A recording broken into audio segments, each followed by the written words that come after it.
Força Aérea Filipina investe 40 bilhões, dobra a frota de FA-50 e aposta na modernização militar como parte de uma visão estratégica para fortalecer as Forças Armadas, incluindo aeronaves, mísseis e defesa aérea. A Força Aérea das Filipinas planeja um caminho de fortalecimento de suas capacidades de defesa com a aquisição de 12 novos caças leves FA-50 fabricados pela Korea Aerospace Industries. Essa expansão estratégica, avaliada em cerca de 40 bilhões de pesos filipinos, reflete o compromisso do governo filipino com a modernização de suas Forças Armadas. A nova frota de caças FA-50 demonstra a visão estratégica das Filipinas de fortalecer suas Forças Armadas em resposta aos desafios geopolíticos. Essa modernização representa não apenas um salto tecnológico, mas também um passo decisivo rumo à segurança e soberania nacional. Desde a introdução das primeiras 12 caças FA-50 adquiridas por 18,9 bilhões de pesos durante a administração de Benigno Aquino III, a Força Aérea das Filipinas consolidou sua capacidade de condução de patrulhas, missões de apoio aéreo próximo e outras operações estratégicas. Esses aviões desempenharam um papel vital no cerco de Marawi em 2017, demonstrando especificidades e eficiência para a Força Aérea. Agora, com as negociações em fase final, a Força Aérea Filipina está pronta para dobrar sua frota de FA-50, elevando sua prontidão para defender os céus filipinos. O novo acordo fortalece os laços entre Manila e Seul, enquanto amplia a presença da comunicação no sudoeste asiático, um mercado em crescimento para a indústria e tecnologia da Coreia do Sul. A aquisição dos caças FA-50 é apenas uma parte de um plano maior para modernizar as Forças Armadas das Filipinas. Esse esforço inclui melhorias em sistemas de defesa aérea terrestre, investimentos em novos armamentos como mísseis avançados. A Força Aérea das Filipinas também realizará atualizações dos FA-50 existentes, garantindo que a frota permaneça tecnologicamente competitiva. Uma modernização não para a Força Aérea Filipina. A Marinha Filipina está recebendo corvetes da classe Malva, fabricados pela Hyundai River Industries, enquanto o Exército adquiriu helicópteros aeromédicos Bell 412 EPX. Por sua vez, a 15ª ala de ataque da Força Aérea Filipina será fortalecida com 6 aeronaves níveis de ataque Embraer Super Tucano, em um contrato de 6,5 bilhões de pesos filipinos. Esse aumento no poder militar filipino ocorre no contexto de crescentes tensões no Mar do Sul da China, onde disputas territoriais com a China desafiam a soberania da nação. Nesse cenário, a ampliação da frota de FA-50 reforça a capacidade defensiva da Força Aérea das Filipinas, garantindo maior presença e vigilância em uma área crucial para a segurança regional. O sucesso dos caça FA-50 no sudoeste asiático está alinhado às orientações da Han Investment Security, que estima um crescimento de 70% das operações da CAI em 2025. Esse contrato com as Filipinas não só consolida a posição do FA-50 com a solução aérea eficaz, mas também impulsiona a indústria aeronáutica sul-coreana, fortalecendo a defesa militar. Desafios de prontidão do caça F-35 exposto. O relatório do GAI revela tendências preocupantes.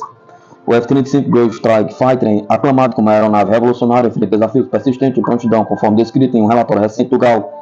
Apesar dos aumentos significativos nos gastos com manutenção, até 7,5 bilhões para o F-35A da Força Aérea Americana, o caça não conseguiu atingir as metas de prontidão de forma consistente. As variantes do F-35 do Corpo de Forças Navais da Marinha Americana mostraram dificuldades semelhantes, apesar da melhor gestão orçamentária. Os crescentes custos de sustentação, que disparam para 1,58 trilhão, agravam as preocupações. No entanto, o F-35 provou seu valor em combate. O F-35C da Marinha concluiu recentemente ataques aéreos no Iêmen. Abordar questões de manutenção e sustentação é essencial para garantir a eficácia de longo prazo da plataforma. Todas as 3 variantes do relativamente novo F-35 Joint Strike Fighter falharam completamente em atingir as metas de prontidão. Isso está de acordo com o relatório recente Government Accountability Office, GAO, uma agência de fiscalização que relata programas federais. O GAO, que avaliou todas as aeronaves táticas do país, descobriu que nenhum avião de caça está se saindo particularmente bem em atingir as metas anuais de capacidade de missão.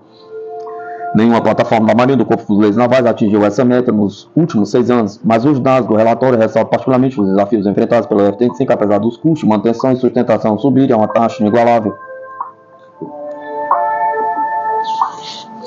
O relatório que abrange os anos de 2018 a 2023, que as plataformas da Força Aérea Americana lideram os outros serviços em prontidão. O F-15C Eagle e o F-16 Fad Falcon do serviço estavam à frente do grupo, atingindo as metas de prontidão em 3 dos 6 anos avaliados. O F-15C e o F-16D atingiram as metas anuais de capacidade de missão em 1 dos 6 anos.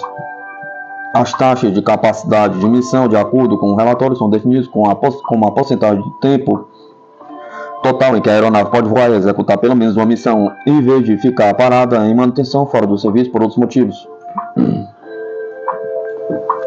O adorado A-10, conhecido como Art Rogue, pelo alto canhão automático estilo Gatling de 30 mm em seu nariz, talvez tenha tido a história de sucesso e desempenho mais notável ao longo do período de 6 anos, de acordo com o relatório.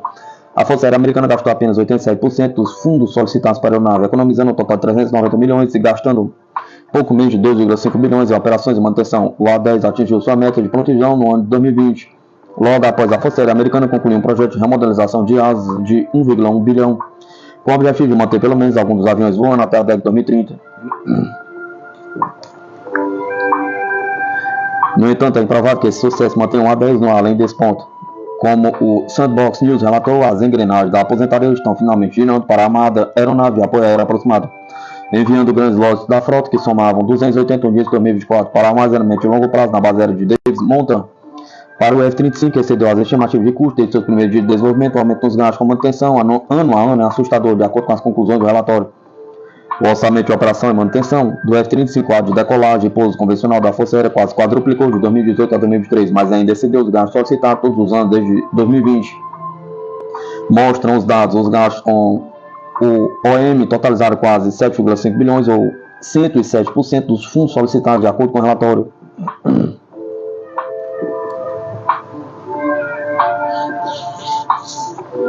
O F-35B de decolagem curta, pouso vertical do Corpo de Forças Navais, a variante do porta-aviões F-35C da Marinha também viram seus orçamentos aumentarem, embora em taxas mais graduais. Os gastos com o F-35B aumentaram de pouco mais de 300 milhões para mais de 600 milhões anualmente durante o período do relatório. O financiamento para o F-35B, a variante com menos aeronaves, cresceu de cerca de 200 milhões para cerca de 500 milhões no meio período. O Corpo de Forças Navais gastou 95% dos fundos de manutenção solicitados para o F-35, enquanto a Marinha gastou 99,5%. No entanto, os dois serviços gastaram mais de 4,6 bilhões na manutenção do F-35. O GAL reconheceu que seu relatório foi mais recente de uma série de relatórios preocupantes sobre a prontidão do Joe Strike Fighter. Em setembro de 2023, ele apontou o desafio de manutenção que reduzirá as taxas de capacidade de missão. Em abril de 2024, descobriu que os custos de manutenção projetados pelo Pentágono para o F-35 aumentaram 1,1 trilhão em 2018 para 1,58 trilhão em 2023.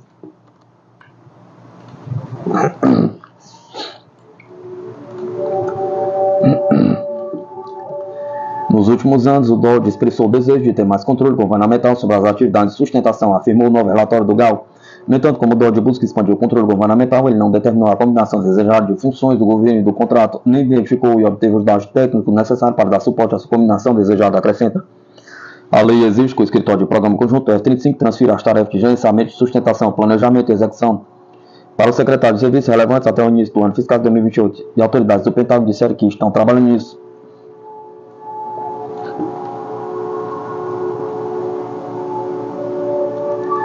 Se há uma boa notícia para o F-35 no novo relatório é que o F-35B dos Fuzileiros Navais foi uma das 5 aeronaves variantes de aeronaves que tiveram taxas de capacidade de missão que aumentaram ao longo do período de 6 anos, mesmo enquanto o serviço gastou menos do que o solicitado. O GAO não divulgou as mudanças exatas no ano a ano nas taxas de prontidão, porque o Departamento de Defesa determinou que as informações eram confidenciais.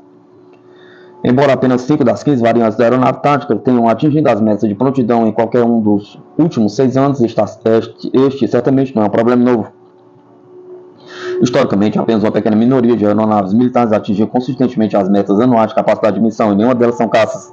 Na verdade, em 2020, 2 anos após o então secretário de Defesa Jim Mattis lançar uma iniciativa com o objetivo de aumentar as taxas de prontidão da aviação, o Departamento de Defesa silenciosamente se afastou de uma exigência declarada de 80% das taxas de capacidade de missão em todos os níveis em favor de uma visão mais holística de prontidão.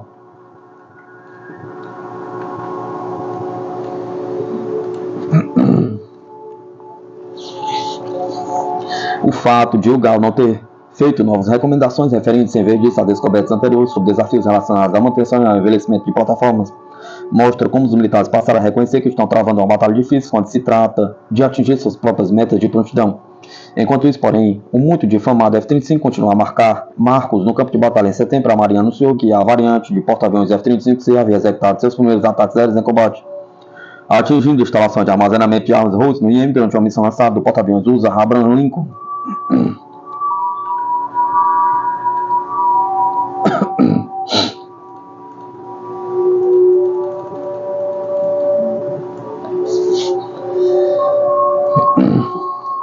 Exército venezuelano mobiliza 150 mil militares, 159 navios, 250 tanques em exercício em grande escala. O Brasil planeja resposta em Roraima.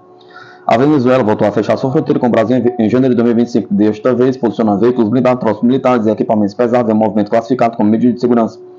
O anúncio realizado pelo governo Nicolás Maduro foi feito sob a justificativa de que o país estaria realizando o exercício militar Escudo Bolivariano, um treinamento em grande escala que mobiliza forças armadas em várias regiões do território venezuelano, especialmente em áreas de fronteira. Esses exercícios são promovidos anualmente e em 2025 chegam à sua 10ª edição. Com a mobilização de cerca de 150 mil militares, 159 navios, 50 aviões e 250 veículos militares, incluindo tanques e artilharia pesada. O responsável pelas manobras, o general Domingos Hernandes Lares, explicou que o Escudo Bolivariano não é apenas um treinamento militar, mas uma operação integrada com forças populares e policiais. O movimento das forças venezuelanas ocorre em meio a tensões regionais e acusações de Maduro contra supostos planos golpistas articulados pela oposição e por forças estrangeiras como os Estados Unidos. O governo venezuelano alega que, nos últimos anos, conseguiu desarticular tais tentativas e manter o controle interno. Apesar disso, as ações da fronteira são vistas como uma demonstração de força, gerando repercussões nos países vizinhos, incluindo o Brasil. Em resposta, o Brasil preparou seu próprio exercício militar na região de Roraima, que será o maior treinamento das Forças Armadas do país em 2025. Comandado pelo Ministério da Defesa, o exercício visa reforçar a presença brasileira na fronteira e demonstrar a capacidade de reação frente às movimentações venezuelanas. Segundo informações, o efetivo militar em Roraima já foi ampliado nos últimos anos com a criação de esquadrões adicionais e aumento de contingente do Comando Militar do Norte e Amazônia. A aproximação das eleições presidenciais brasileiras em 2026 também pode intensificar a pressão sobre Nicolás Maduro, caso um governo alinhado politicamente aos Estados Unidos assuma o poder no Brasil. O isolamento diplomático da Venezuela na América Latina deve aumentar. Enquanto isso, a situação na fronteira segue tensa, com o reforço militar dos dois lados. Especialistas apontam que os exercícios venezuelanos, aliados a movimentações políticas e militares no Brasil, podem definir os próximos passos da geopolítica na região. Acompanhe as atualizações aqui sobre esse tema. Números impactantes. O exército russo soma quase 150 mil soldados contratados. Em 2024, mais de 1.000 pessoas se incorporaram diariamente às Forças Armadas da Rússia sob contrato em um ritmo que o Kremlin insiste que deve ser mantido até o ano novo. Foi o que destacou Dmitry Medvedev, vice-presidente do Conselho de Segurança da Rússia, durante uma reunião da Comissão Interdepartamental sobre o recrutamento de militares contratados das Forças Armadas. No ano passado, uma média de mais de 1.000 pessoas alistaram-se no serviço militar a cada dia, afirmou Medvedev. Já está definido o plano para 2025. A nossa tarefa é manter esse ritmo. Medvedev destacou a importância de focar no apoio aos que participam ativamente da linha de frente, aos veteranos que retornam das zonas de combate. Essa é uma responsabilidade compartilhada pelos líderes regionais, disse ele. A atenção a essa questão não pode ser desviada. Segundo Medvedev, cerca de 450 mil pessoas assinaram contratos para o serviço militar em 2024 e mais de 40 mil russos se ofereceram como voluntários para participar de operações militares especiais. Os números divulgados revelam mais do que um sucesso de recrutamento que atrai manchetes. Eles dizem muito sobre a estratégia mais ampla da Rússia e sua manobra por meio de uma campanha militar prolongada e custosa na Ucrânia. Manter uma média de alistamento de 1.000 efetivos por dia exige não apenas eficiência logística, mas também recurso significativo para treinar a equipe e mobilizar essa força. Esse tipo de mobilização levanta questões críticas sobre a doutrina militar da Rússia, sua capacidade de sustentar altos níveis de pessoal sem comprometer a sua estabilidade econômica. Analistas sugerem que essa campanha de recrutamento é um sinal de compromisso de Moscou em garantir superioridade numérica no campo de batalha, mesmo enfrentando um desgaste significativo de suas forças profissionais.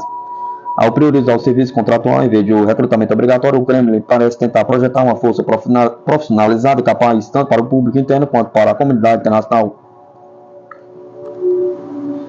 No entanto, essa abordagem envolve riscos. O custo de recrutar, treinar e manter essas forças pode representar um peso cada vez maior para a economia russa, já impactada pelas sanções e pelo conflito em curso.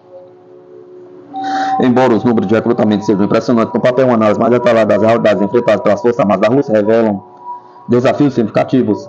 Modernizar um exército dessa escala não é uma tarefa fácil, especialmente quando relatos do campo de batalha apontam para a escassez de equipamentos avançados e gargalos logísticos.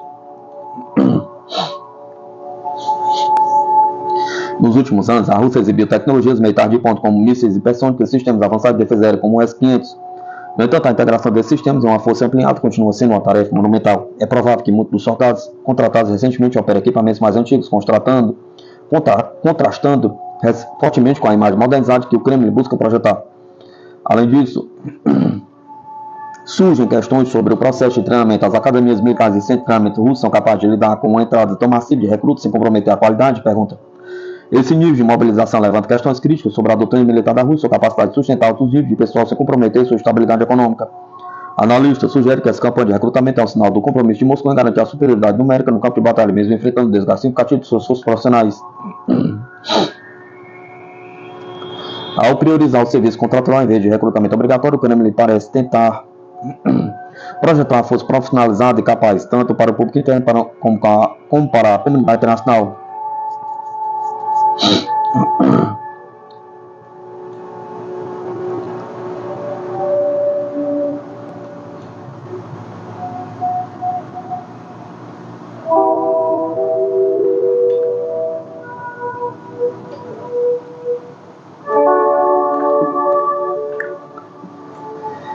Os comentários de Medvedev sobre o apoio às tropas da linha de frente e aos veteranos destacam uma preocupação crescente na sociedade russa. O custo humano do conflito tem sido imenso e sustentar um esforço de recrutamento em tão grande escala inevitavelmente adiciona pressão às famílias e comunidades. Veteranos que retornam do campo de batalha frequentemente enfrentam desafios físicos e psicológicos e os recursos disponíveis para apoiá-los continuam insuficientes em muitas regiões.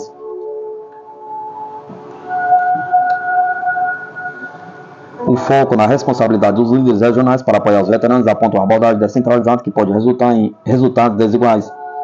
Enquanto algumas regiões podem se destacar na oferta de recursos e assistência, outras podem enfrentar dificuldades devido às limitações financeiras ou falta de vontade política. Essa inconsistência pode gerar insatisfação mais ampla, especialmente enquanto a guerra continua exigindo sacrifício da população russa no cenário interno. A campanha de recrutamento também funciona como um termômetro do sentido público. A disposição de 450 mil pessoas em assinar contratos reflete uma combinação de fatores, incluindo patriotismo, incentivos econômicos e possivelmente coerção em alguns casos.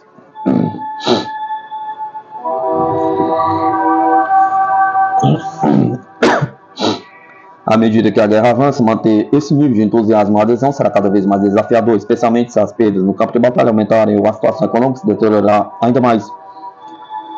A inclusão de mais de 40 mil voluntários nas estatísticas de 2024 destaca outra dimensão da estratégia de pessoal da Rússia. As formações voluntárias desempenharam um papel fundamental no reforço das forças regulares, especialmente em operações especializadas. No entanto, sua integração na estrutura militar mais ampla levanta questões sobre coesão de comando e eficácia operacional. Voluntários geralmente operam com diferentes níveis de treinamento, equipamento e organização, o que pode gerar atritos em operações coordenadas. Além disso, a dependência de voluntários ressalta o desafio contínuo enfrentado pelo Kremlin em equilibrar as necessidades do esforço de guerra com a estabilidade interna. As unidades de voluntários frequentemente são elogiadas pela mídia estatal, mas suas baixas de alto perfil também podem atrair a atenção pública para o custo humano do conflito, enfraquecendo o apoio à guerra. À medida que a Rússia avança para 2025, os riscos para seu exército permanecem elevados. A campanha de recrutamento de 2024 demonstra a capacidade de Moscou de mobilizar mão de obra em uma escala impressionante, mas também expõe vulnerabilidades.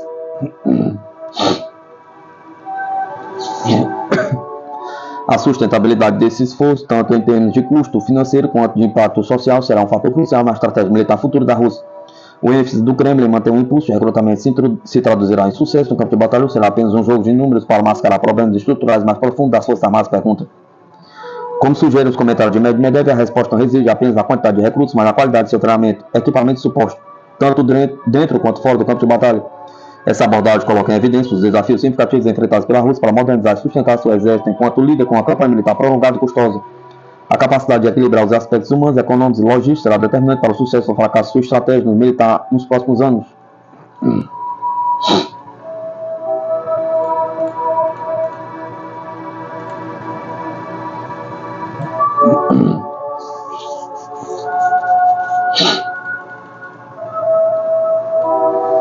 Caça-OVNI japonês de alto de combate Godzilla traz tecnologia de invisibilidade, armas a laser e velocidades hipersônicas superiores a 3.200 km/h, que desafiam limites. O Japão entrou oficialmente na corrida para desenvolver um caça de sexta geração, um feito que promete revolucionar o setor de defesa mundial. A aeronave, apelidada de Godzilla, é fruto do projeto Mitsubishi FX e traz inovações tecnológicas surpreendentes. Entre as características mais marcantes estão armas a laser, sistema de invisibilidade avançados e motores capazes de alcançar velocidades hipersônicas. Este avanço coloca o Japão em posição de destaque em um cenário geopolítico marcado pela ascensão da China e da Rússia no Pacífico. O desenvolvimento de aeronaves de combate não é novidade para o Japão, já que já apresentou o caça experimental Mitsubishi X2 Shin em 2008. No entanto, Godzilla promete muito além. A nova geração de caças japoneses é resultado da colaboração com a Inglaterra e a Itália, países que contribuíram com tecnologias como armas de energia direcionada e sistemas de radar invisíveis. A expectativa é que a produção em larga escala comece em 2031, substituindo os antigos modelos Mitsubishi F2. Apesar de seu avanço em tecnologia militar, o Japão historicamente enfrentou limitações no desenvolvimento de forças armadas ofensivas devido à sua constituição pacifista em 1947. No entanto, a mudança de contexto geopolítico marcado por ameaças regionais levou os Estados Unidos a apoiar a militarização japonesa. Hoje o Japão ocupa a quinta posição no ranking mundial de poder militar, com um orçamento recorde de 53,8 bilhões de dólares em 2023. Uma das inovações mais aguardadas do Godzilla é seu motor hipersônico capaz de atingir velocidades superiores a 3.200 km/h em modos avançados. Além disso, a aeronave conta com um sistema de armas a laser baseado em radiação infravermelha capaz de destruir alvos terrestres, veículos blindados e até aeronaves inimigas. Essa tecnologia é considerada uma das mais letais já desenvolvidas e oferece ao caça uma vantagem estratégica significativa em cenário de combate. Outro destaque do projeto é o uso de sistemas avançados de invisibilidade. Enquanto caças anteriores utilizaram revestimentos reflexivos, o Godzilla será construído com materiais compostos capazes de desviar ondas de radar, tornando a aeronave praticamente indetectável. Além disso, ele contará com um sistema de bloqueio de radar que emite sinais para confundir dispositivos inimigos, garantindo maior segurança em missões de alto risco.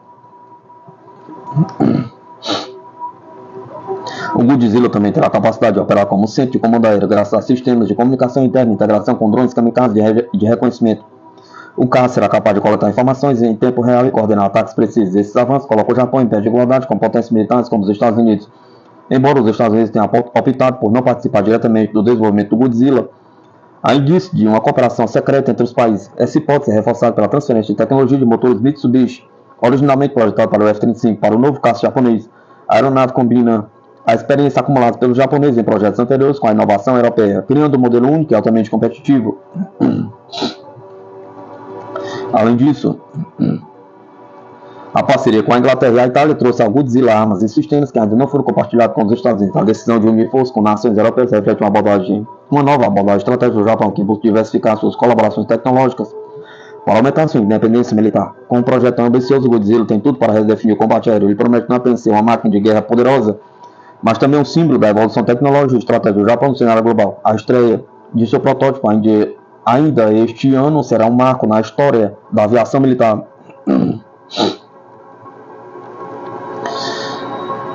Exército inicia processo para adquirir 65 novos tanques de guerra pesados e 78 blindados de transporte de tropas por 5 bilhões. Itália e Alemanha têm vantagem na disputa.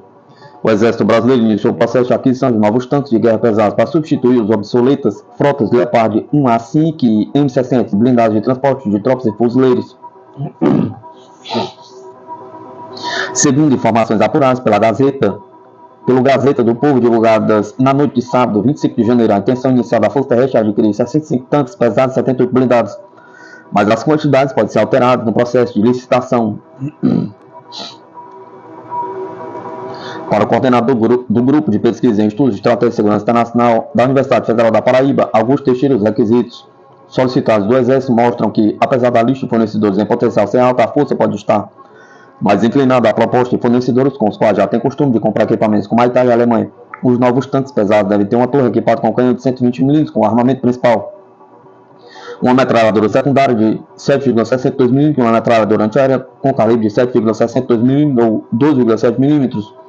Os tanques também devem ser deslocados por lagartas e ter autonomia de 400 km. Entre as opções, inclusive, o Leopard 2 da alemã Krauss-Maffei-Wegmann, utilizado pela Ucrânia na guerra.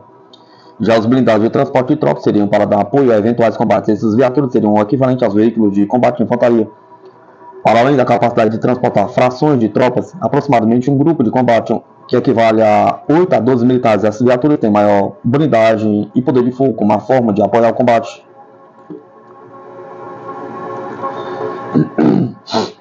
Apesar de os blindados terem uma função similar aos VBTP-MR Guarani, já em operação no Exército, os novos veículos terão armas mais pesadas.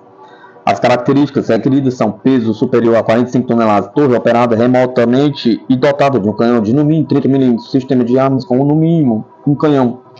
Armamentos secundários, uma metralhadora coaxial de 7,62 mm e pelo menos outra metralhadora antiaérea montada externamente nos calibres de 7,62 mm ou 12,7 mm e rolamento do tipo Lagarta.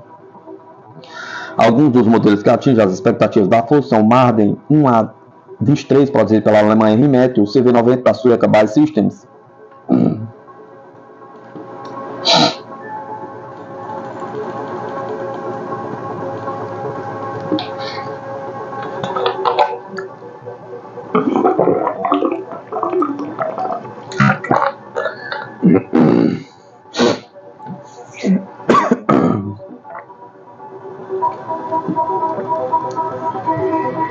O submarino super furtivo da Inglaterra, a classe Astute, é para os submarinos dos Estados Unidos, pergunta.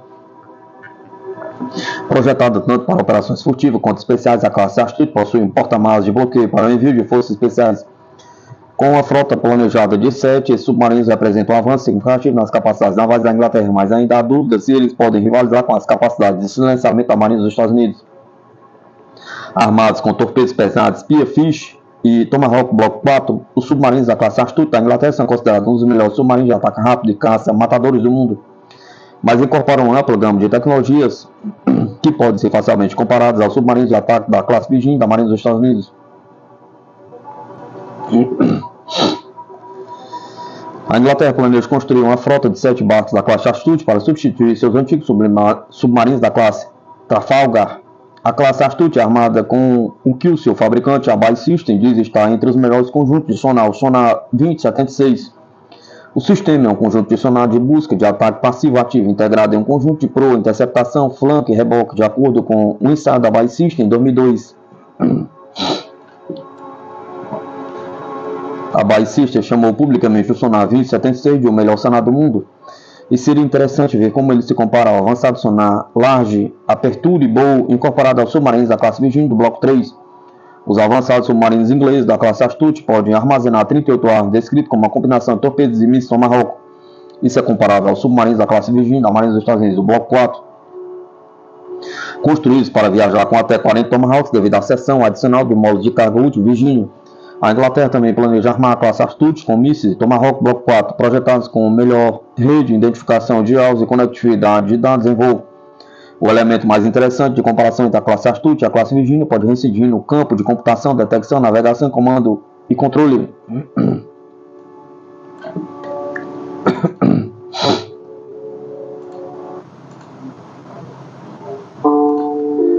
Os submarinos da classe Astute operam com uma tecnologia de comando e controle atualizado chamada Astute Combat Magnetman System, um conjunto de sensores de exibição de dados nos consoles do comando submarino.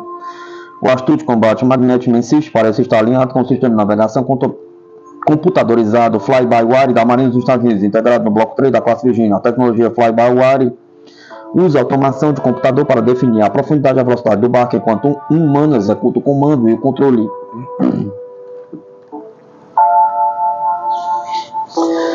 Um ensaio da Naval Technology descreveu a classe Astute como os primeiros submarinos nucleares a serem totalmente projetados usando um ambiente tridimensional auxiliado por computador. Outra questão crítica com os submarinos da classe Astute está relacionada à extensão das tecnologias de silêncio e atributos de furtividade. Os barcos da classe Virginia da Marinha dos Estados Unidos, por exemplo, foram atualizados com uma série de tecnologias de comunicação e silenciamento, com novas antenas, materiais de revestimento e melhorias no sistema de propulsão. Essas melhorias foram incorporadas a toda a frota submarina de ataque da classe Virginia e agora estão implantadas em toda a frota. A questão com a classe Astute provavelmente está relacionada a se os barcos operam com tecnologia de silenciamento comparável às dos submarinos da classe Virginia. Isso determinaria o quanto os barcos poderiam conduzir missões clandestinas de vigilância, patrulha ou ataque, sem ser detectados por submarinos inimigos ou navios de superfície. Outro paralelo interessante entre os submarinos da classe Astute e Virginia, que ambos dão suporte a missões de operações especiais em uma área única de preparação e lançamento. Os barcos do Bloco 3 da Virgem são construídos como um tronco de bloqueio, uma área seca que pode se encher de água para liberar forças de operações especiais enquanto submerge. Os submarinos da classe Astute operam com uma configuração semelhante projetada para dar suporte ao lançamento submarino de operações especiais.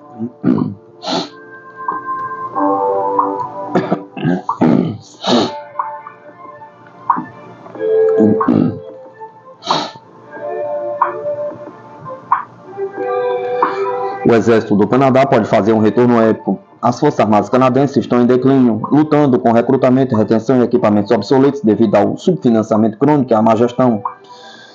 Um potencial governo conservador deve agir decisivamente para reverter essa tendência. As principais reformas incluem agilizar o recrutamento, melhorar a qualidade de vida dos soldados e adquirir tecnologias modernas e prontas para uso, como drones e recursos de guerra cibernética, em vez de buscar projetos domésticos dispendiosos. Priorizar a defesa do Ártico contra a expansão russa e chinesa é crucial, exigindo investimento em submarinos com capacidade para navegar no gelo. Patrulhas aéreas aprimoradas e infraestrutura permanente no norte, cumprir a meta de gastos de defesa de 2% do PIB da OTAN é essencial para financiar essas mudanças e restaurar a credibilidade militar do Canadá. As Forças Armadas canadenses estão em extrema necessidade de revitalização, subfinanciamento crônico, má gestão de aquisições e uma crise de identidade sobre o papel estratégico do Canadá. Deixar os militares lutando para cumprir suas obrigações em casa e no exterior. Se um governo conservador assumir o poder, ele deverá priorizar 3 áreas principais para reconstruir o exército de Ottawa, melhorar o recrutamento e a retenção, investir em tecnologias apropriadas e focar na defesa do Ártico. Sem essas mudanças fundamentais, o Canadá continuará sendo um aliado não confiável e um elo fraco na segurança continental.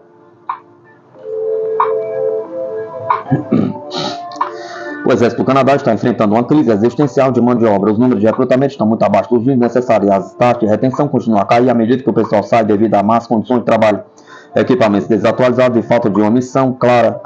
A abordagem do governo Trudeau, focando fortemente em reformas culturais e administrativas, enquanto negligencia a prontidão operacional, fez pouco para tornar o serviço do exército atraente.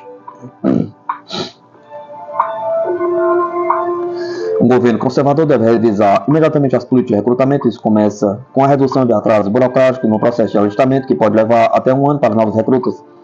Cortar burocracias é necessário, garantir uma integração mais rápida e ajudará a evitar que candidatos sem potencial percam interesse ou busquem caminhos alternativos de carreira. A retenção também requer atenção séria. Salários e benefícios competitivos são garantidos, mas melhorias na qualidade de vida, como melhor moradia, programas de apoio à família e um sistema de pensão modernizado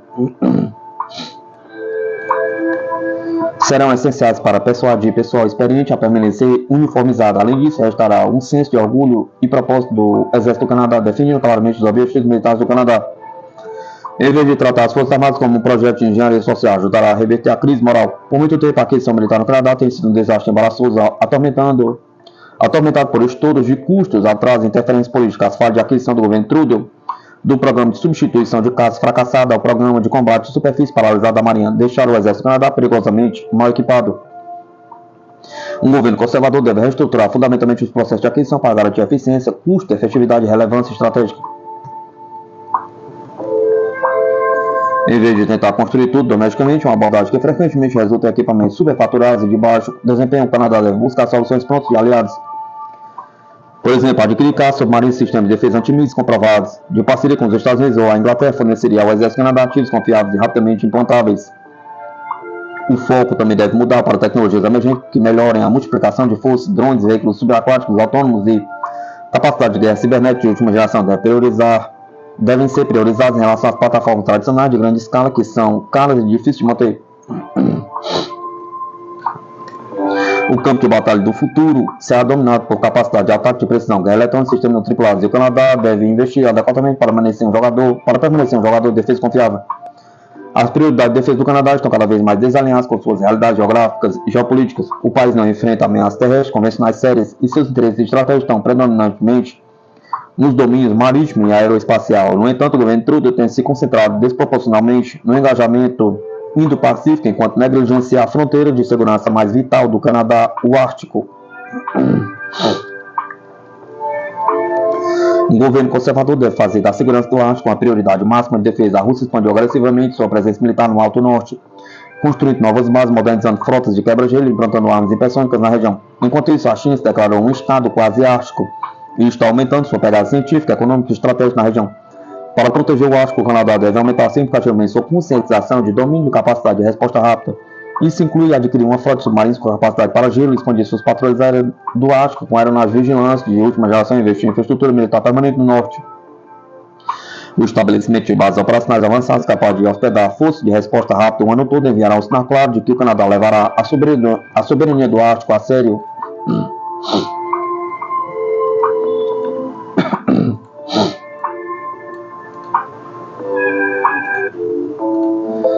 Nenhum desses objetivos será possível sem um compromisso sério com o aumento dos gastos com defesa. O fracasso do Canadá em atingir o padrão da OTAN de gastar pelo menos 2% do PIB em defesa não só enfraqueceu suas capacidades militares, mas também prejudicou sua credibilidade com aliados. O governo conservador deve deixar claro que os gastos com defesa não são opcionais, são requisitos fundamentais para a segurança nacional e a cooperação aliada.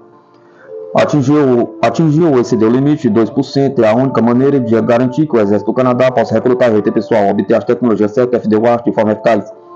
Sem esse compromisso, quaisquer reformas militares propostas serão gestos vazios e não passos significativos para restaurar a postura de defesa do Canadá. Para que o Canadá seja levado a sério no cenário mundial e cumpra seus compromissos com a OTAN e o NORAD, o governo conservador deve buscar uma agenda de defesa assumidamente ambiciosa, melhorar o recrutamento e a retenção, investir em tecnologias militares aprimoradas e priorizar a defesa do ar são passos essenciais para reverter décadas de negligência. Esses esforços, no entanto, só terão sucesso se o Canadá se comprometer com o nível necessário de investimento em defesa. Se essas reformas forem promulgadas com urgência e determinação, o Canadá pode reconstruir um exército que não só seja capaz de defender sua soberania, mas também um contribuinte confiável para a segurança aliada. Se não, Ottawa permanecerá um retardatário internacional incapaz de promover sua própria defesa, muito menos apoiar seus aliados em uma era de crescente estabilidade global.